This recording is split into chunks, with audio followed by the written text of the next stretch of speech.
Students, आपका हमारे channel maths master as में स्वागत है और मैं आपका टीचर अमित जैन। आज मैं क्लास 10th का केमिस्ट्री का second chapter acid and base लेकर आया हूं आपके लिए। मोस्ट इंपोर्टेंट चैप्टर है और इजी चैप्टर है।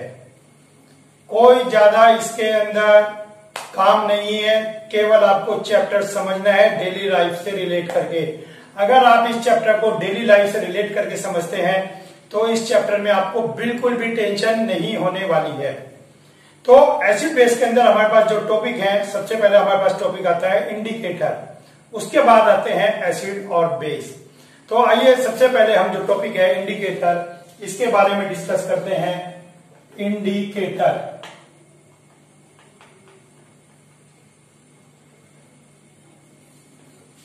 चलिए नाम से ही पता लग रहा है इंडिकेटर। इंडिकेटर जो इंडिकेट करे, जो किसी चीज के बारे में बताए। जैसे जनरल आपने पढ़ा होगा एसिड के बारे में कि एसिड लिटमस के साथ रिएक्शन करता है। और क्या रिएक्शन करता है कि ये जो है ब्लू लिटमस को रेड में कन्वर्ट कर देता है। Acid turns blue litmus to red, ठीक है ना।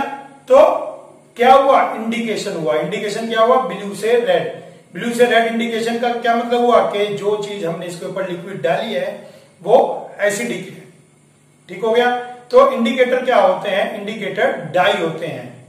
ये एक तरह की डाई होते हैं जो एसिड और बेस में अपना कलर स्मेल चेंज कर लेते हैं, या तो कलर या स्मेल।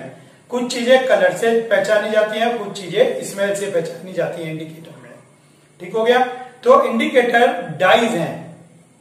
इंडिकेटर क्या है, डाइज हैं, ठीक है, जो एसिड और बेस के बारे में बताती हैं कलर चेंज करके या स्मेल चेंज करके।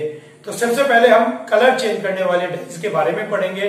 तो सबसे पहले जो इंडिकेटर हम पढ़ते हैं लिटमस। चलिए लिटमस के बारे में समझते हैं कि लिटमस क्या है। लिटमस जो है ट्री से मिलता है और वो ट्री है लिचेन ट्री। ये पेड़ है लिचेन, इससे लिटमस निकाला जाता है। और ये जो लिटमस होता है ये पर्पल कलर का होता है। कौन से कलर का होता है, पर्पल कलर का होता है। जो ये लिटमस होता है जो ट्री से लिया जाता है ये पर्पल कलर का होता है। लेकिन आपको मैं बता दूं, जब आप एसिड और बेस का चेक करते हैं तो वो आप जो लिटमस लेते हैं वो ब्लू या रेड कलर के होते हैं। लिटमस पेपर आप जो है दो कलर के लेते हैं, ब्लू कलर का लिटमस पेपर या रेड कलर का लिटमस पेपर। अब आप कहेंगे सर लिटमस पेपर तो कलर पर्पल है, ब्लू और रेड कहां से ले लिए? बेटा इनका ब्लू और रेड कलर लेबोरेटरी में बनाया गया अपनी इजीनेस के लिए, अपनी ईज के लिए, अपनी सहूलियत के लिए। हमने क्या किया, पर्पल कलर का लिटमस जो पेपर था उसे ब्लू और रेड कलर में कन्वर्ट कर दिया, ठीक है। अब इसके अंदर दो बात हुई, अगर ब्लू लिटमस पेपर है तो ये एसिड से रिएक्शन करेगा, इट टर्न्स ब्लू, ये ब्लू कलर में कन्वर्ट हो जाए, सॉरी रेड, ये ब्लू जो है रेड कलर में कन्वर्ट हो जाएगा। और अगर एसिड रेड लिटमस के ऊपर डाल दिया जाए तो नो चेंज, ठीक है। एसिड ब्लू लिटमस को रेड कर देगा, ठीक हो गया। लेकिन एसिड रेड लिटमस के ऊपर कोई इफेक्ट नहीं करेगा। और अगर हम बेस की बात करें, बेस ब्लू के ऊपर कोई इफेक्ट नहीं करेगा और रेड को ये ब्लू कर देगा, रेड को ये ब्लू कर देगा। क्लियर हो गया। तो एसिड क्या करता है, ब्लू लिटमस को रेड करता है, ABR, acid turns blue to red, acid turns blue to red, ABR। BRB,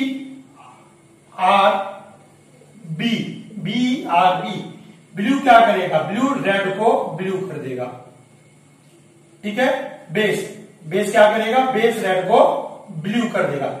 acid blue को रेड करता है, एसिड ब्लू को रेड करता है और बेस रेड को ब्लू कर देगा, BRB, ABR, BRB। तो एसिड और बेस आपने देख लिया, लिटमस पेपर के ऊपर क्या इफेक्ट डाल सकते हैं। तो आपको ओरिजिनल कलर पेपर में पूछ सकता है, फिर ओरिजिनल कलर इसका पर्पल है। फिर आपसे पूछ सकता है कि ये एसिड में कौन सा कलर देगा, तो आप बताएंगे ब्लू टू रेड। और बेस में, बेस अगर होगा तो बेस वाला रेड टू ब्लू हो जाएगा। ठीक हो गई। और फिर कहता है कि पर्पल कलर का है, तो ये रेड और ब्लू कहां से आया, तो ये ब्लू और रेड जो आया है, it is for the easiness to check acid और बेस। तो ये हमारे इजीनेस के लिए है कि हम चेक कर सकें ये एसिड है या बेस। चलिए ये हो गया। अब हमारे पास दूसरा आता है फिनोफ्थलीन। ठीक हो गया, फिनोफ्थलीन। चलिए फिनोफ्थलीन के बारे में फिनोफ्थलीन के बारे में देखते हैं। फिनोफ्थलीन कलरलेस है। फिनोफ्थलीन कलरलेस कंपाउंड है, मीन्स बिल्कुल वाटर की तरह ट्रांसपेरेंट है, बिल्कुल एकदम जस्ट लाइक वाटर, ये ट्रांसपेरेंट है फिनोफ्थलीन। और जो ये फिनोफ्थलीन है ये एसिड के साथ no reaction. No reaction means अगर आप फिनोफ्थलीन के जार में एसिड डालेंगे तो ये कलरलेस ही रहेगा, no change in colourless. Acid के साथ कलरलेस ही रहेगा, नो चेंज इन एसिड। तो फिनोफ्थलीन कलरलेस है और एसिड के अंदर ये कलरलेस ही रहेगा। लेकिन अगर फिनोफ्थलीन बेस में मिलाते हैं तो ये पिंक कलर में कन्वर्ट हो जाएगा, पिंक कलर। अब आपके दिमाग में ये आ रही होगी, सर ठीक है ये तो रट लेंगे, समझ लिया जो भी आप कह रहे हैं, लेकिन चेक कैसे करना है, क्या चेक करना है। आपको एक टेस्ट ट्यूब दी जाएगी, टेस्ट ट्यूब में कोई लिक्विड दिया जाएगा और कहेंगे बताइए, चेक करिए कि ये एसिड है या बेस है। ठीक है, तो आप उसके अंदर थोड़ा सा फिनोफ्थलीन डालेंगे। फिनोफ्थलीन ट्रांसपेरेंट आ रहा है इसके अंदर, और अगर फिनोफ्थलीन का कलर चेंज हो गया, ठीक है, तो अगर फिनोफ्थलीन का कलर चेंज हो जाता है तो आप समझ जाएंगे कि ये बेस है, पिंक कलर कन्वर्ट हो जाता है।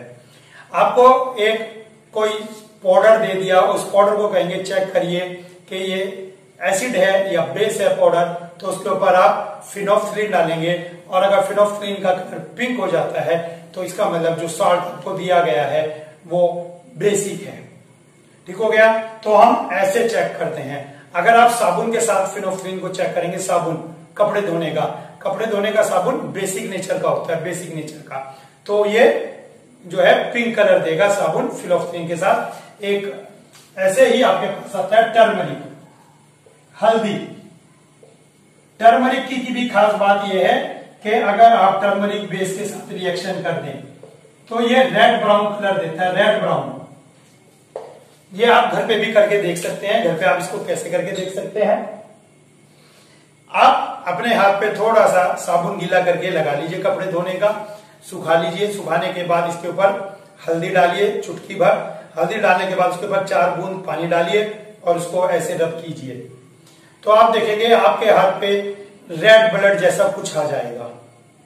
लेकिन एक बात ध्यान रखें, ये कलर किसी भी कपड़े पे नहीं लगना चाहिए। अगर ये कपड़े पे लग गया तो ये कपड़े से छूटेगा नहीं। ध्यान दीजिए, सफेद कपड़े, व्हाइट कपड़े कई बार लाल लाल धब्बे दिख जाते हैं। व्हाइट कपड़े पे लाल धब्बे कहां से आए, जब हम खाना खाते हैं तो हमारे कपड़े पे कहीं कोई सब्जी का ड्रॉप गिर गई, लिक्विड गिर गया, कहीं सब्जी में होती है हल्दी, तो वो हल्दी का स्पॉट पड़ गया। अब हल्दी का स्पॉट जब मम्मी ने कपड़े धोए, इसके ऊपर साबुन लगा या सर्फ लगा, तो क्या हो जाएगा, ये वाली रिएक्शन, टर्मरिक की रिएक्शन साबुन के साथ, बेस के साथ, और वो स्पॉट रेड ब्राउन हो जाएगा। फिर वो स्पॉट जल्दी से नहीं निकलता है, जल्दी से क्या कपड़े से नहीं निकलता है, वो कपड़े पे स्टिक हो जाता है। ड्राई क्लीन में निकलेगा तो निकलेगा, लेकिन आप पे घर से कितनी भी कोशिश कर लें वो नहीं निकलता है। तो वो जो स्टेन है टर्मरिक का वो रेड हो जाता है और कपड़ा दूर से लगता है कि इसके यहाँ पे खून का धब्बा लगा हुआ है। ठीक हो गया। तो ये आपके पास टर्मरिक हो गया। टर्मरिक भी आपका डाई हो गया यहाँ पर, क्योंकि ये भी कलर चेंज करके दिखा रहा है। Next is methyl orange. Methyl orange. अब ये मिथाइल ऑरेंज का कलर कैसा है? मिथाइल ऑरेंज का कलर सीधी सी बात है ऑरेंज ही होगा। ठीक है, तो मिथाइल ऑरेंज का कलर है ऑरेंज। अब जब ये एसिड के साथ रिएक्शन करता है, it turns red. Methyl orange का कलर रेड हो जाता है जब ये एसिड के साथ रिएक्शन करता है। तो पहचान हो गई, अगर रेड होता है तो ये एसिड है। और बेस के साथ इसका कलर हो जाता है येलो। बेस के साथ इसका कलर हो जाता है येलो। ठीक हो गया। तो रेड कलर होता है एसिड के साथ और बेस के साथ हो जाता है इसका कलर येलो। तो अब हम नेक्स्ट टॉपिक में पढ़ेंगे ऑल्फैक्टरी इंडिकेटर। क्या? ऑल्फैक्टरी। ठीक है।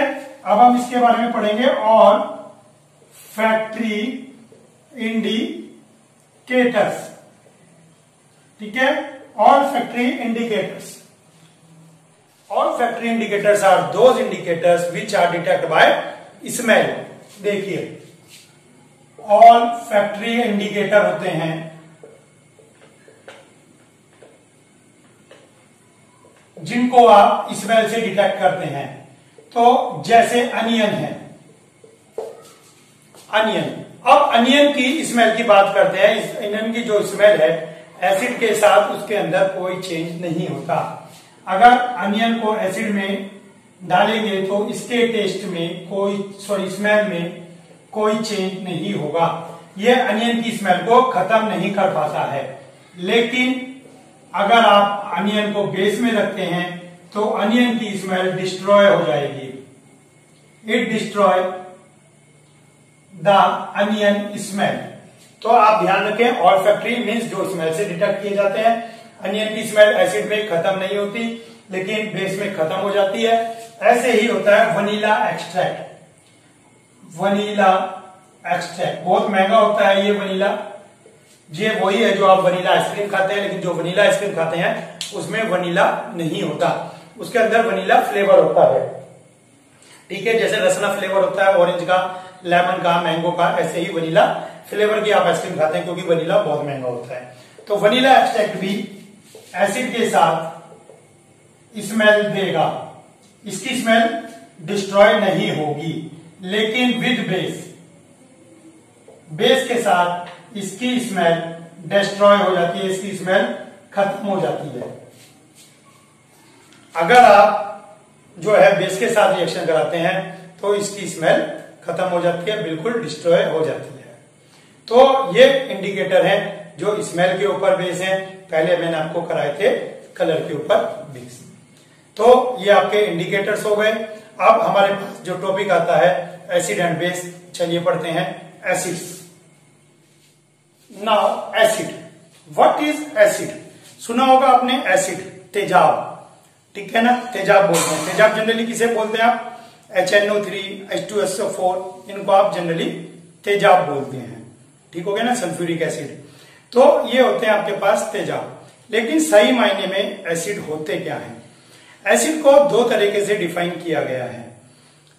कैसे डिफाइन किया गया है? Compound which loses H ion, जो H आयन लूज करते हैं, या विच कंटेन H आयन, जो H आयन रखते हैं। ठीक है। या विच when dissolve in water produces H ion. चलिए देखते हैं एसिड के बारे में क्या बताया गया है। दोज कंपाउंड्स, ये कंपाउंड होते हैं बेटा, एलिमेंट नहीं होते ये। Those compounds which when dissolved in water produces H ion, जो वाटर में घुलने पर H आयन देते हैं। अब बात ये रही, सर अगर मैं पानी में ना घोलूं और एसिड ले लूं, सिंपल एसिड है? बिल्कुल नहीं, सूखा एसिड नहीं होता। जो हम एसिड की प्रॉपर्टी बात करते हैं, जो भी एसिड की प्रॉपर्टी, वो गीले एसिड की होती है। और गीला एसिड कौन सा? जो कि पानी में घुला हुआ है। ठीक है ना। तो एक्वस सॉल्यूशन होता है, पानी में घुला हुआ मीन्स एक्वस। एक्वस आपने सुना है, एक्वागार्ड, ठीक है ना, एक्वेरियम। तो इन सब में ये एक्वा वर्ड कहां से आया? Aqua means water. तो जो एक्वस सॉल्यूशन होते हैं किसके? एसिड के, उनको हम एसिड कहते हैं। ठीक हो गया। तो क्या कहा गया? Those compound which when dissolve in water produces H ion. ठीक है, वो एसिड होते हैं। जैसे H2SO, इसके अंदर 2H आयन है। HNO3, इसके अंदर H आयन है। HCl, इसके अंदर H आयन है। H2SO4 का नाम क्या है? Sulphuric acid. Sulphuric acid. ठीक है, HNO3 नाइट्रिक एसिड।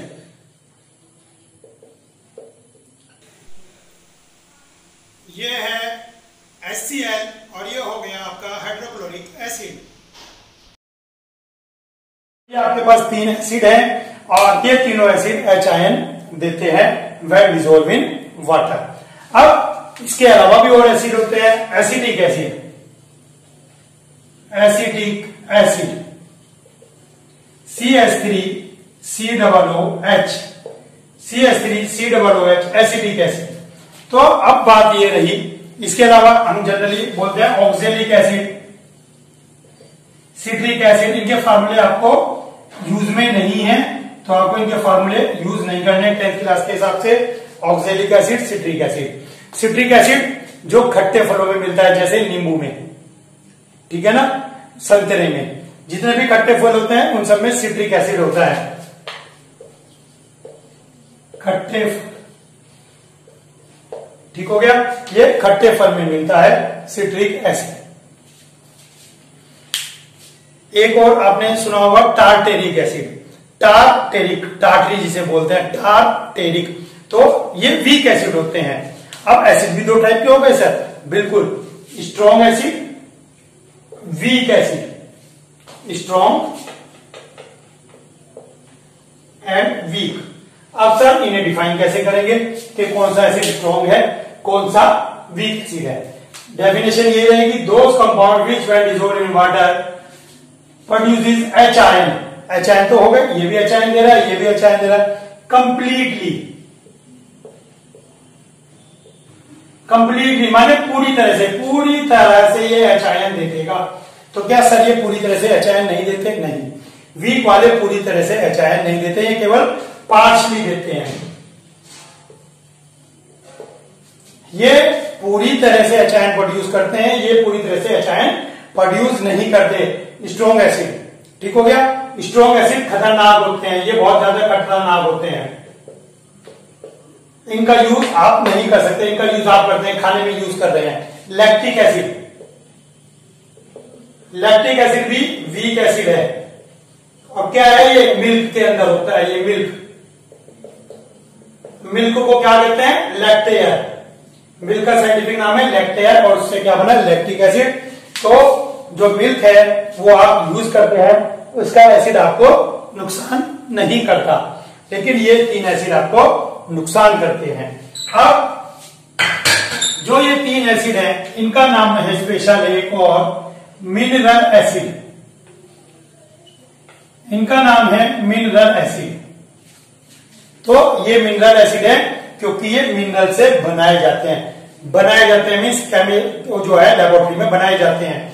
ये मिनरल एसिड है क्योंकि ये मिनरल से बनाए जाते हैं। और मिनरल कहां से मिलते हैं? अर्थ क्रस्ट से मिलते हैं, ठीक है, मिनरल आपको अर्थ क्रस्ट से मिलते हैं, तो ये बनाए जाते हैं, तो ये मिनरल एसिड है। तो वीक एसिड है हमारे पास, जो ये वीक एसिड है, ये हमारे पास ऑर्गेनिक एसिड है।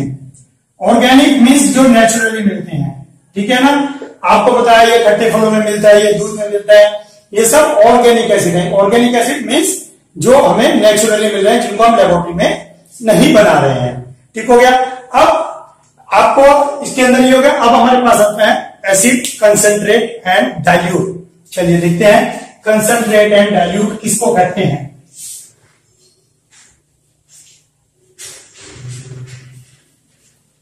चलिए, कंसंट्रेट नाम से पता लग रहा है गाढ़ा, कंसंट्रेट, डाइल्यूट माने पतला। जैसे मान लीजिए आपने गिलास दूध लिया और घर में एक ही गिलास दूध है और आपने उसका ठंडा दूध बना लिया ठंडाई, ठीक है। इतने में आपका एक दोस्त और आ गया, कहता है भैया मैं भी पीऊंगा दूध और तेरे हिस्से का ही पीऊंगा, ठीक। तो आपने क्या किया, आपने उसके अंदर थोड़े से आइस क्यूब्स और डाल दिए। आइस क्यूब क्यों डाले? क्योंकि जिससे उसका पानी बन जाए, पानी बनेगा तो क्वांटिटी बढ़ेगी, तो थोड़ा सा बैलेंस हो जाएगा कि कुछ तो लगेगा, हाँ कुछ किया। इतने में एक फ्रेंड और आ गया, बोला भाई मैं भी पीऊंगा। अब आपने देखता हो पानी की बोतल निकाली और उसके अंदर पानी ही मिक्स कर दिया, कमाल कर दिया आप लोगों ने, है। एक गिलास दूध का 3 गिलास दूध बना दिया और तीनों ने पी भी लिया, ठीक है। छाछ बन गई, लस्सी बन गई, ठीक है, छबील बन गई, कुछ भी बना दिया उसका। लेकिन तीनों तरफ हो गए। देखो ये होती है दोस्ती। तो कंसंट्रेट जो सबसे गाढ़ा था, डाइल्यूट जिसके अंदर आपने पानी मिलाया, तो कंसंट्रेट जिसके अंदर एसिड की क्वांटिटी ज्यादा है, ठीक है, क्योंकि हमने बताया था एसिड क्या है, वाटर में एसिड घोला गया था। तो अगर एसिड की क्वांटिटी ज्यादा है तो ये होगा कंसंट्रेट, और अगर एसिड की क्वांटिटी कम है तो ये होगा डाइल्यूट। क्लियर हो गई ये बात। तो अब बात करता है कि कंसंट्रेट को डाइल्यूट कैसे बनाएंगे। तो ले जी सारा पानी मिलाया सिंपल और बना दो, नहीं, ऐसे नहीं बनाएंगे। अगर आप एसिड में पानी मिलाते हैं तो एसिड उछल जाएगा, आपके फेस पे आ जाएगा, इधर उधर गिर जाएगा, कपड़ों पे गिर जाएगा। अगर आप एसिड में पानी मिलाते हैं, क्यों? एसिड होता है गर्म, बहुत गर्म, क्योंकि इसकी टेंडेंसी है कोरोसिव, हर चीज को जलाने वाली। और इसके अंदर जैसे ही पानी मिलाया तो ये हो जाती है एक्सोथर्मिक रिएक्शन। एक्सोथर्मिक रिएक्शन जिससे हीट प्रोड्यूस होती है। एक तो वो पहले से ही गर्म, ऊपर से और हीट प्रोड्यूस करा दी, तो बर्तन को भी वो फोड़ सकता है जिसके अंदर वो कंटेनर में रखा है। ठीक हो गया। तो कभी भी एसिड में पानी नहीं मिलाते, क्योंकि हीट इतनी प्रोड्यूस हो जाएगी वो सारी बाहर ही आनी है। तो फिर करते क्या है, पानी के अंदर एसिड मिलाते हैं, वो भी स्टीरिंग करते हुए। वाटर लेंगे और इसके अंदर ड्रॉप वाइज एसिड गेरेंगे, ड्रॉप वाइज, और इसको एक छड़ी से आप स्टीर करेंगे, इसको हिलाते रहेंगे, इसको स्टीर करते रहेंगे, हिलाते रहेंगे। क्यों हिलाते रहेंगे? ये ड्रॉप गिरी, इस ड्रॉप के गिरने से हीट प्रोड्यूस हुई, वो हीट जैसे ही आपने इस ड्रॉप को हिलाया तो ये सारे में मिक्स हो गई हीट, और वो हीट हर जगह डिस्ट्रीब्यूट हो गई। जैसे ही वो डिस्ट्रीब्यूट हो गई, इतने में दूसरी ड्रॉप आई, तीसरी ड्रॉप, चौथी ड्रॉप, और हीट सारे में डिस्ट्रीब्यूट हो रही है। एक जगह हीट का कंसेंट्रेशन नहीं बन रहा है, हीट यहाँ पे नहीं बन रही है, हीट प्रोड्यूस हो रही है लेकिन वो मिक्सअप हो रही है। तो अल्टीमेटली पूरे लिक्विड, क्योंकि वाटर ठंडे में आता है, पूरे लिक्विड का टेम्परेचर हम बढ़ने नहीं दे रहे हैं, पूरे लिक्विड का। क्योंकि अगर हम बहुत ज्यादा क्वांटिटी में एसिड डालते हैं तो वो सारी हीट बनेगी, वो हीट कहां जाएगी? वो स्प्रेड हो जाएगी आपके ऊपर, वो हीट यूज कैसे होगी? ठीक है ना। तो कभी भी ध्यान रखें आप कि पानी के अंदर ही एसिड मिलाना है, एसिड में कभी भी पानी नहीं मिलाते। तो ये बात आपको क्लियर हो गई। तो चलिए अब देखते हैं एसिड की प्रॉपर्टीज। तो आइए, एसिड की सबसे पहली प्रॉपर्टी आपको पता है, एसिड है एच आयन। सारे एसिड जितने भी हैं एच आयन कंटेन करते हैं, वीक एसिड हो या स्ट्रॉन्ग एसिड हो, सबके सब एच आयन कंटेन करते हैं। Second, acids have sour taste. सारे के सारे एसिड खट्टे होते हैं, ठीक है। ये तो आपने चखे नहीं होंगे, ये चखे हैं, फल, दूध वगैरह, ये हल्का सा खटासपन नहीं होते हैं, और फल तो होते ही खट्टे हैं, जो आप लेमन, ऑरेंज वगैरह पढ़ते हैं, तो ये सब खट्टे होते हैं। ठीक हो गया। कभी आपने बैटरी पे काम किया हो, जो घर में बैटरी होती है जिससे लाइट आती है, और हाथ धोए हो, हाथ धोने के बाद भी अगर आप उसको जीभ पे टच करते हैं तो आपको खट्टापन लगेगा, इतना स्ट्रॉन्ग होता है वो, आपके हाथ से भी एसिड नहीं जा पाता। तो एसिड है एच आयन, एसिड है सोर टेस्ट। थर्ड पॉइंट क्या आएगा? Acid turns blue litmus to red. तो ये क्या करता है? ब्लू लिटमस को रेड में कन्वर्ट करता है, पढ़ चुके हैं हम। तीसरा, व्हेन रिएक्ट विद मेटल, जब ये मेटल से रिएक्ट करता है, इट प्रोड्यूसेस हाइड्रोजन गैस।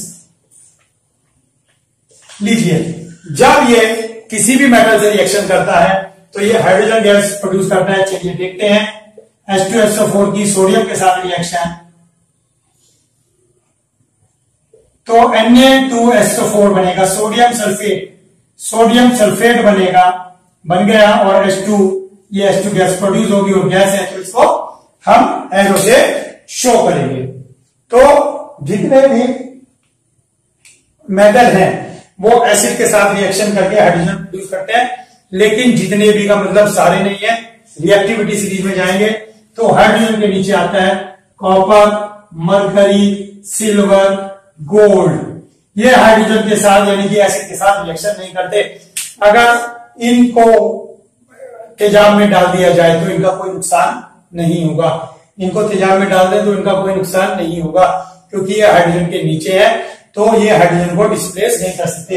इसने हाइड्रोजन को डिस्प्लेस कर दिया और खुद आके बैठ गया, लेकिन ये मेटल हाइड्रोजन को डिस्प्लेस नहीं कर सकते, तो इसलिए हमने क्या कहा, आर मेटल नहीं लिखा। व्हेन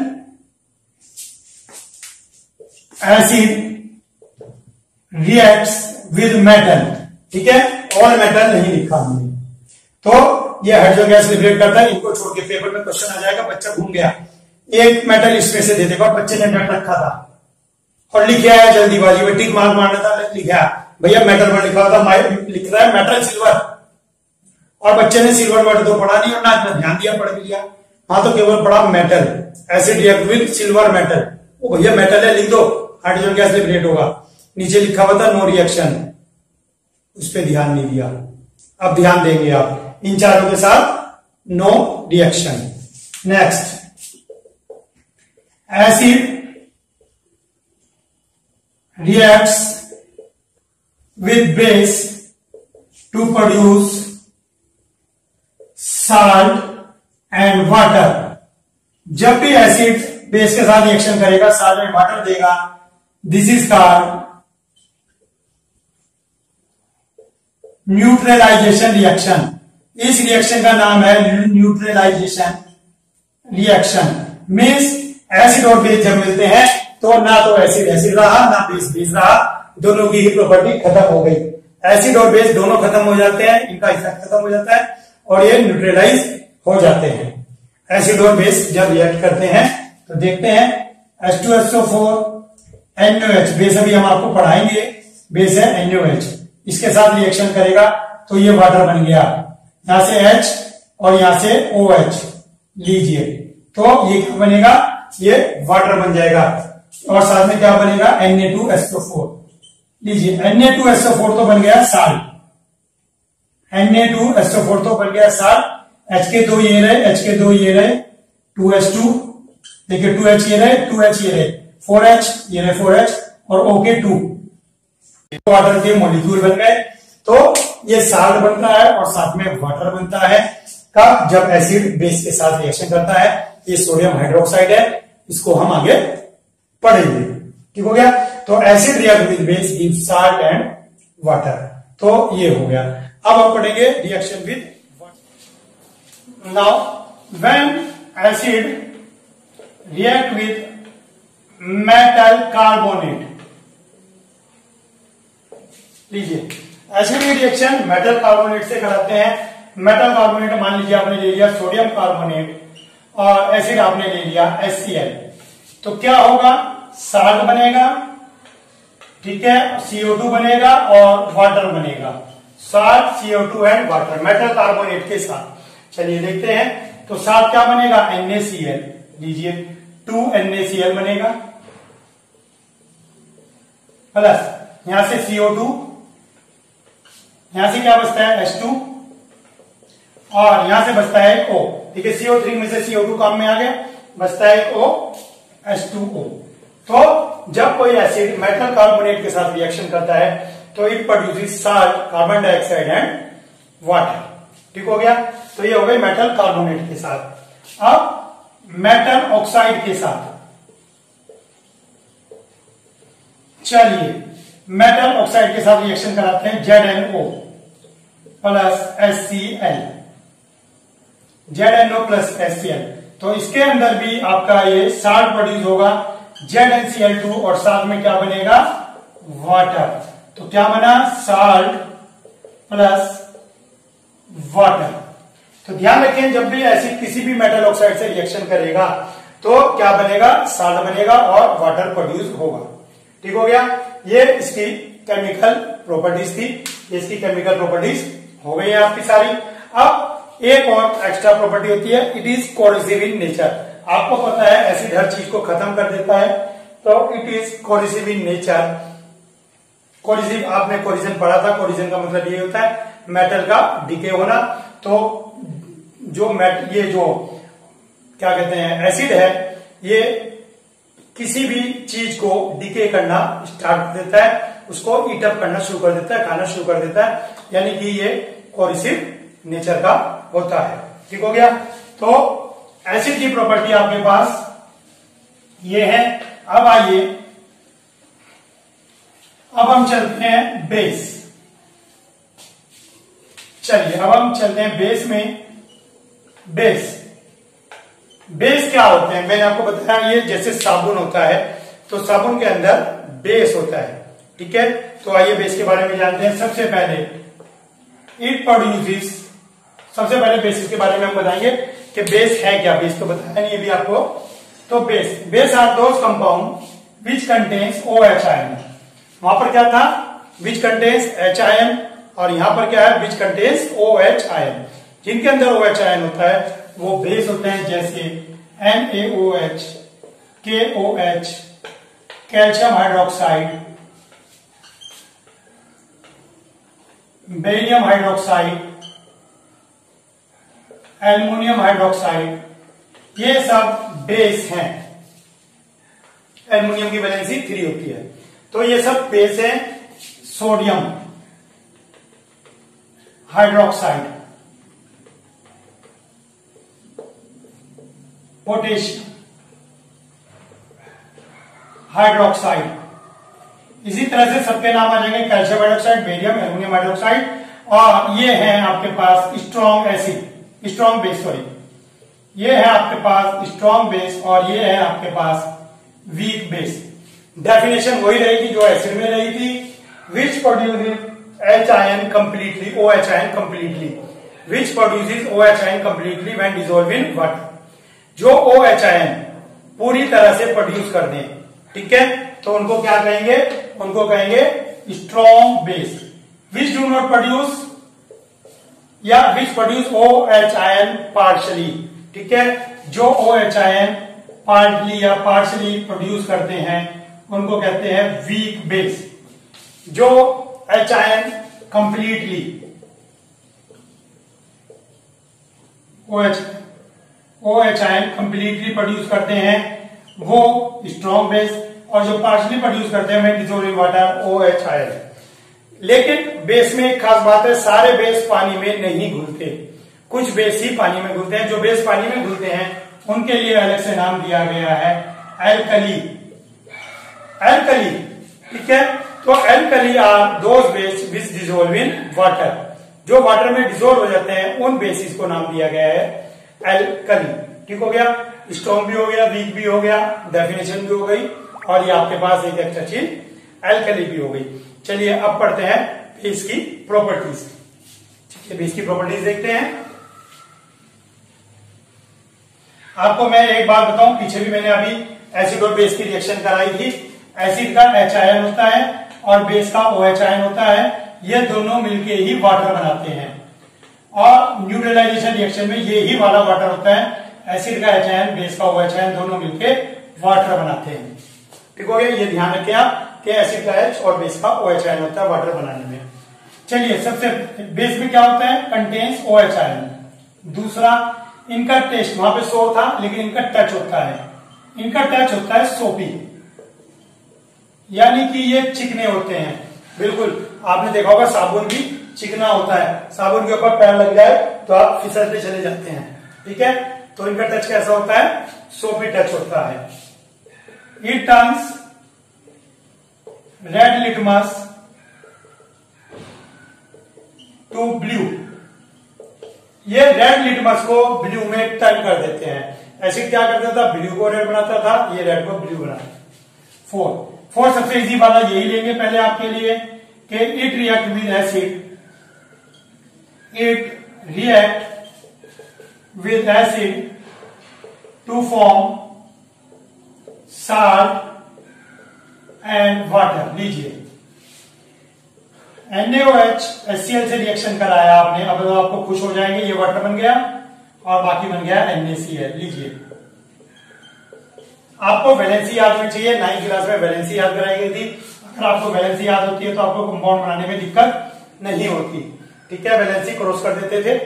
तो पूरा चैप्टर में वैलेंसी एक्सप्लेन किया गया था, काफी लंबा था पोर्शन को। तो वैलेंसी याद होती है तो आपको कंपाउंड बनाने में दिक्कत नहीं होती है। It react with acid to form salt and water. फिर fifth, metal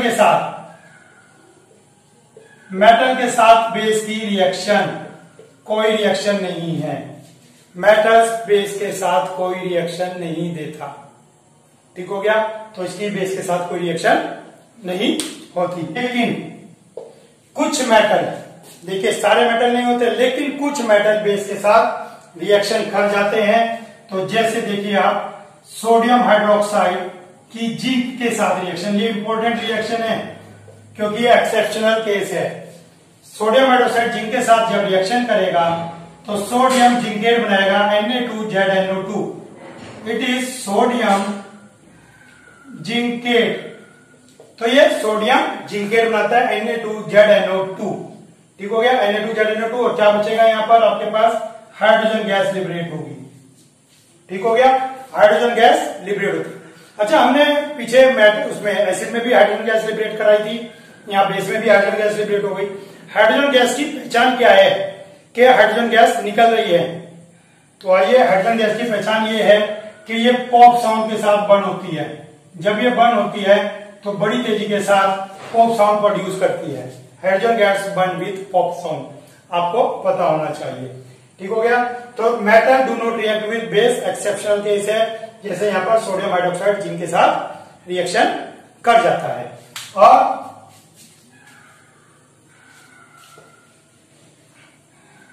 when dissolve in water,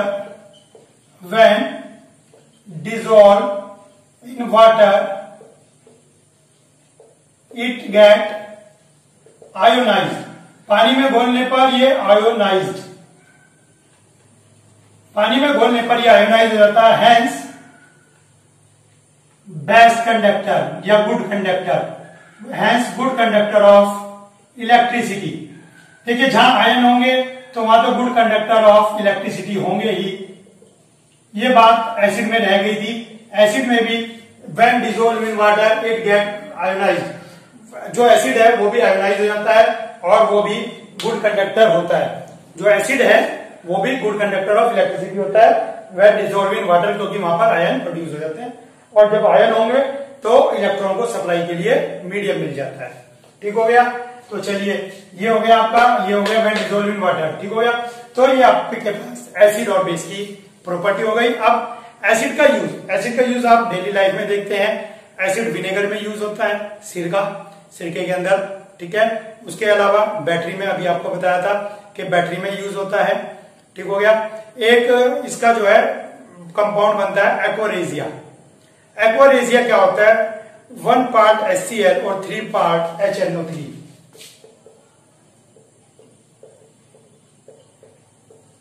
acid aqua regia का फंक्शन क्या है, ये सुनार लोग यूज करते हैं एक्वारेजिया। हम भी हमने पढ़ा था कि वो जो 4 मेटल थे, कॉपर, मरकरी, सिल्वर, गोल्ड, ये एसिड में डिसोल्व नहीं होते। लेकिन अगर सोने को साफ करना हो तो तेजाब में तो वो घुलेगा नहीं, तो किसी में भी नहीं घुलेगा। तो सुनार ये सोल्यूशन लगता है और इस सोल्यूशन के अंदर सोना भी घुल जाता है, एक्वारेजिया। तो एक्वारेजिया के अंदर सोना भी घुल जाता है। ये एक्वारेजिया का कॉम्बिनेशन है, फार्मूला नहीं है, कॉम्बिनेशन होता है, ठीक हो गया। और बेस के यूजेस कहां करते हैं आप, एंटासिड जब होता है, जब पेट में तेजाब बनना हो तो उसके लिए भी हम बेस यूज करते हैं। मैग्नीशियम हाइड्रोक्साइड यूज करते हैं उसके लिए, मैग्नीशियम हाइड्रोक्साइड, ठीक है। और सोडियम हाइड्रोक्साइड NaOH कपड़ा धोने का साबुन बनाने के काम आता है, साबुन बनाने के काम आता है, सोप, ये सोप बनाने के काम आता है। मैग्नीशियम हाइड्रोक्साइड ये एंटासिड के काम आता है, पेट में जब तेजाब बन जाए तो उसके लिए काम में आता है। इसके अलावा जो आपका बेकिंग सोडा और वॉशिंग सोडा, हम आगे पढ़ेंगे बेकिंग सोडा, वॉशिंग सोडा। तो बेकिंग सोडा का यूज खाने में किया जाता है और वॉशिंग सोडा का यूज कपड़े धोने में किया जाता है, ठीक है। तो इस तरह से आपका जो टॉपिक है एसिड और बेस ये कंप्लीट होता है। तो यहाँ पर आज हमने 3 चीजें पढ़ी हैं, इंडिकेटर्स, एसिड्स, बेस, और इसी के साथ ये तीनों हमारे टॉपिक कवर हो जाते हैं। अब अगले टॉपिक में हम साल्ट्स के साथ मिलेंगे और देखेंगे अगर इसमें से कोई टॉपिक रह जाता है तो वो टॉपिक भी हम अगली वीडियो में कवर करेंगे। इस वीडियो में इतना ही, धन्यवाद।